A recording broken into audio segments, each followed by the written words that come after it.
Friends, അപ്പോൾ എല്ലാവർക്കും കുക്കൻഡിലേക്ക് സ്വാഗതം. അപ്പോൾ നമ്മൾ ഇന്നത്തെ എപ്പിസോഡിൽ ചെയ്യാൻ പോകുന്നത് നമ്മുടെ ഒരു പഴയൊരു വീഡിയോ ഫുട്ടേജ് എടുത്തിട്ട് ഇടാനാണ് പോകുന്നത്. കാരണം ഞങ്ങൾ മുമ്പായിട്ടൊരു വൈൻ ഉണ്ടാക്കിയിട്ടുണ്ടായിരുന്നു 2-3 മാസം മുമ്പായിട്ട്. അപ്പോൾ ആ വൈൻ മേക്കിംഗ്, അത് എങ്ങനെയാണ് ആ വൈൻ ഉണ്ടാക്കണമെന്ന് എല്ലാവർക്കും അറിയണമെന്ന് പറഞ്ഞു ഫ്രണ്ട്സൊക്കെ. അതുകൊണ്ടാണ് നമ്മളിത് ഇടാൻ പോണത്. അപ്പോൾ ഞങ്ങൾ അന്ന് ഷൂട്ട് ചെയ്തത് ഒരു ക്യാമറയിലായിരുന്നില്ല, നമ്മൾ അന്ന് ചെയ്തത് സാധാ ഒരു മൊബൈൽ ക്യാമറയിലായിരുന്നു. അപ്പം അതിൻ്റെ ഒരു ക്വാളിറ്റി ഉണ്ടാവുള്ളൂ. പക്ഷെ അതൊന്നും കാര്യമാക്കണ്ട. അപ്പം നിങ്ങൾ എന്തായാലും കണ്ടു നോക്കുക. നമ്മൾ അന്ന് ഉണ്ടാക്കാൻ പോകുന്നത് എന്താണെന്ന് വെച്ചാൽ നേന്ത്രപ്പഴം വൈനാണ്. അപ്പം എന്തായാലും നമുക്ക് വീഡിയോയിലേക്ക് കിടക്കാം.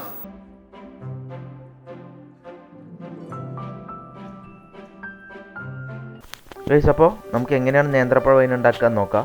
അതിനായിട്ട് നമുക്ക് വേണ്ട സാധനങ്ങൾ എന്തൊക്കെയാണെന്ന് വെച്ചാൽ, ആദ്യം നമ്മൾ ഇതുപോലൊരു കുടം എടുത്തു, അതിലൊരു 2 ലിറ്റർ വെള്ളം ഒഴിച്ച് വെച്ചിട്ടുണ്ട്. ഇത് നല്ലപോലെ ഒന്ന് തിളച്ചതിന് ശേഷം നമുക്ക് ഓഫ് ചെയ്ത് തണുപ്പിക്കണം. അപ്പോൾ ആദ്യം നമുക്ക് വെള്ളവും തിളപ്പിക്കാൻ വയ്ക്കാം. അതിന് ശേഷം നമുക്ക് വേണ്ടത് ഇതുപോലെ നേന്ത്രപ്പഴമാണ്. അപ്പോൾ ഞങ്ങളൊരു 7 നേന്ത്രപ്പഴം എടുത്തിട്ടുണ്ട്, നല്ല പഴുത്തത്.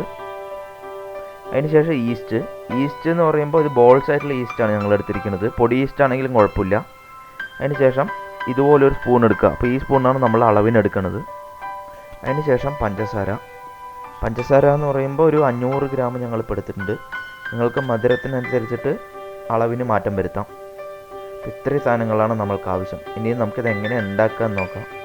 അപ്പോൾ അതിനായിട്ട് നമ്മുടെ നേന്ത്രപ്പഴം തൊലി കളഞ്ഞ് വെച്ചിട്ടുണ്ട്. ഈ തൊലി കഴിഞ്ഞ നേന്ത്രപ്പഴത്തിനെ നമ്മൾ ഒരു കത്തി എടുത്തിട്ട് ഇതുപോലെ ചെറുതായി അരിഞ്ഞു കൊടുക്കാം. എത്രത്തോളം ചെറുതാക്കാൻ പറ്റുമോ അത്രത്തോളം ചെറുതാക്കുന്നതായിരിക്കും ബെസ്റ്റ്. കാരണം എന്നാലേ പെട്ടെന്ന് ഫെർമെൻ്റ് ആയി കിട്ടുള്ളൂ. അപ്പോൾ നല്ലോണം ചെറുതാക്കാൻ പറ്റിയാൽ നല്ലോണം ചെറുതാക്കിയോളൂ.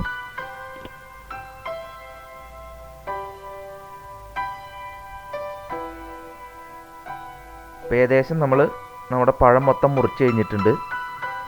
ഇനി നമ്മൾ ചെയ്യാൻ പോണത്, ഇതിനെ നേരെ നമ്മുടെ ഭരണിയില്ലേ, ആ ഭരണിയിലോട്ട് അങ്ങോട്ട് തട്ടാം. മൊത്തമായിട്ട് ഇട്ട് കൊടുത്തോ. ഇപ്പോൾ നമ്മുടെ പഴം മൊത്തം ഇട്ടിട്ടുണ്ട്. അതിന് ശേഷം നമ്മൾ എടുത്തു വെച്ച പഞ്ചസാര ഉണ്ടല്ലോ, ആ പഞ്ചസാര കൂടെ അതിലോട്ട് തട്ടാം. ഏകദേശം ഇത്ര മതി. ഇനി നമുക്ക് നല്ലപോലെ ഒന്ന് ഇളക്കി കൊടുക്കാം. മരത്തവി യൂസ് ചെയ്യുന്നതായിരിക്കും ബെസ്റ്റ്. അതിന് ശേഷം ഈസ്റ്റാണ്, നമ്മൾ എടുത്തു വെച്ച ഈസ്റ്റിൽ ഈ ഒരു സ്പൂൺ അളവിൽ 1 സ്പൂൺ ഈസ്റ്റ് ഇട്ടിട്ടുണ്ട്. എന്നിട്ട് വീണ്ടും നല്ലപോലെ ഒന്ന് ഇളക്കി കൊടുക്കാം. അതിന് ശേഷം നമ്മൾ നേരത്തെ തിളപ്പിച്ച വെള്ളം ഉണ്ടല്ലോ, അത് നല്ലോണം ആറിയെന്ന് ഉറപ്പുവരുത്തിയതിന് ശേഷം അതും കൂടെ ഇതിലോട്ട് ഒഴിച്ചു കൊടുക്കുക. നമ്മൾ 2 ലിറ്റർ വെള്ളമാണ് എടുത്തതെന്ന് ഓർമ്മണം.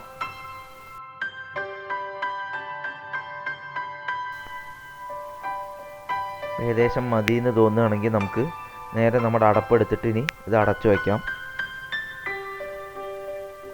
അപ്പോൾ നമ്മൾ അടപ്പെടുത്ത് അടച്ചിട്ടുണ്ട്. ഇനി ഒരു തുണി എടുത്തിട്ട് ഇത് നല്ലപോലെ ടൈറ്റായിട്ട് വായ മൂടിക്കെട്ടാം.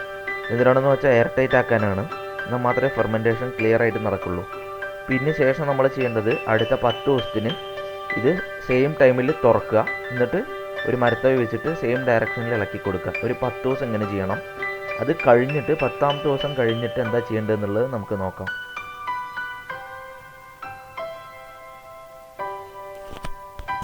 ഗൈസ്, ഇപ്പോൾ 10 ദിവസത്തിന് ശേഷം കാണുന്നതാണ് നിങ്ങളിത്.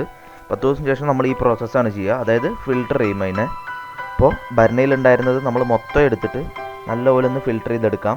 2-3 പ്രാവശ്യം ചെയ്യാൻ പറ്റുക അത്രയ്ക്കും നല്ലത്. അത്രയ്ക്കും പ്യുവറായി കിട്ടും നമുക്ക് വൈന്. ഇത് ചെയ്തതിന് ശേഷം നമ്മൾ ചെയ്യേണ്ടത്, ഇതിനെ നമുക്ക് വീണ്ടും ഭരണിയിലോട്ടോ ഇല്ലെങ്കിൽ കുപ്പിയിലോട്ടോ മാറ്റിയെടുക്കാം. ഞങ്ങൾ ചെയ്തത് ഒരു കുപ്പിയിൽ നിറയ്ക്കുകയും ചെയ്തു, ബാക്കിയുള്ളതെല്ലാം വീണ്ടും ഭരണിയിലോട്ട് തന്നെ മാറ്റുക ചെയ്ത്. അങ്ങനെ ഒരു 21 ദിവസം സൂക്ഷിച്ചു കഴിഞ്ഞാൽ നമ്മുടെ വൈന് റെഡിയാണ്. അപ്പോൾ നിങ്ങളെല്ലാവരും ഒന്ന് ട്രൈ ചെയ്ത് നോക്കാം.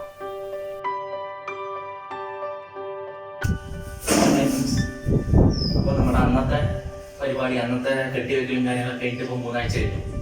അപ്പോൾ ഇനിയിപ്പോൾ നമുക്കിത് പൊട്ടിച്ച് നോക്കാം എങ്ങനെയാണ്. ഞാൻ അന്ന് ഒരു കുപ്പി ഉണ്ടായിരുന്നു, ഇത് ഒരെണ്ണം കുപ്പിയിലേക്ക് മാറ്റി, പിന്നെ ബാക്കിയുള്ളത് ആ ഭരണിയിലേക്ക് തന്നെ മാറ്റി വെച്ചിട്ടുണ്ട്.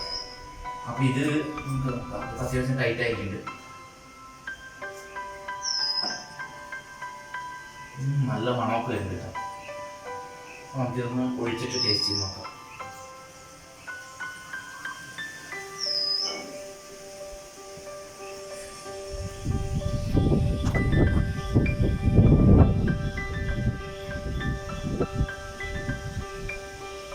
നല്ല പുളിപ്പുണ്ട്.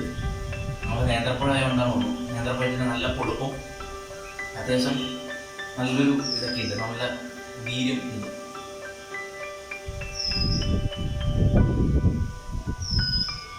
നല്ല കൊഴുപ്പുണ്ട്. നേന്ത്രപ്പഴത്തിൻ്റെ ഇതാണോ മധുരം വേണ്ടവരെ കുറച്ച് നല്ലോണം ഉണ്ടോ. അപ്പൊ ഞാനൊരു മീഡിയം കണ്ടിരിക്കാം.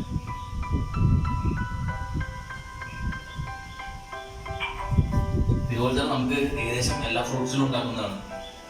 അപ്പൊ ഞാൻ പൊതുവേ നമ്മൾ കണ്ടിട്ടുള്ളതും ഇതൊക്കെ എന്ന് പറഞ്ഞാൽ നേന്ത്രപ്പഴത്തിൽ അങ്ങനെ കാണാറില്ല. കൂടുതലും ബാക്കി ചെറുപഴമോ അങ്ങനത്തെ പഴങ്ങളിലൊക്കെയാണ് കാണാറ്. ഇത് ഞാൻ ഒരു വെറൈറ്റിക്ക് ജസ്റ്റ് ട്രൈ ചെയ്ത് നോക്കിയതാണ് നേന്ത്രപ്പഴം വെച്ചിട്ട്. അപ്പം എന്തായാലും നന്നായിട്ട് കുഴപ്പമില്ല, ഒറ്റൊന്നും പറയാനില്ല. അപ്പോൾ നിങ്ങളിത് എത്രത്തോളം ദിവസവും വെക്കും അത്രത്തോളം വെച്ചോ, അത്രത്തോളം നന്നായിരിക്കും. ഫ്രണ്ട്സ്, അപ്പോൾ എല്ലാവരും നമ്മുടെ ഇന്നത്തെ വീഡിയോ കണ്ടല്ലോ, എല്ലാവർക്കും ഇഷ്ടമായി എന്ന് വിചാരിക്കുന്നു. ഈസി ആയിട്ട് ഉണ്ടാക്കാൻ പറ്റും, വലിയ പണിയൊന്നുമില്ല, കുറച്ച് ദിവസം കാത്തിരിക്കണം, അത് മാത്രമേ ഉള്ളൂ. കുറച്ച് ക്ഷമ മാത്രം മതി, നമുക്ക് ഈസി ആയിട്ട് ഉണ്ടാക്കാം. അപ്പോൾ എല്ലാവർക്കും നമ്മുടെ ഇന്നത്തെ വീഡിയോ ഇഷ്ടമായി തീർച്ചയായിട്ടും ലൈക്ക് ചെയ്യുക. സബ്സ്ക്രൈബ് ചെയ്യാത്തവരുണ്ടെങ്കിൽ തീർച്ചയായിട്ടും സബ്സ്ക്രൈബ് ചെയ്യുക. ആ ബെല്ലൈക്കൺ കൂടെ പ്രസ് ചെയ്ത് കഴിഞ്ഞാൽ ഞങ്ങളുടെ എല്ലാ വീഡിയോസും നിങ്ങൾക്ക് വന്നുകൊണ്ടേയിരിക്കും. അപ്പോൾ അടുത്ത എപ്പിസോഡ് കാണുന്നവരായിരിക്കും. ക്യാമറമാൻ ശ്രീരാനൊപ്പം ഇറ്റ്സ് മീ വിശാൽ. ടാറ്റ.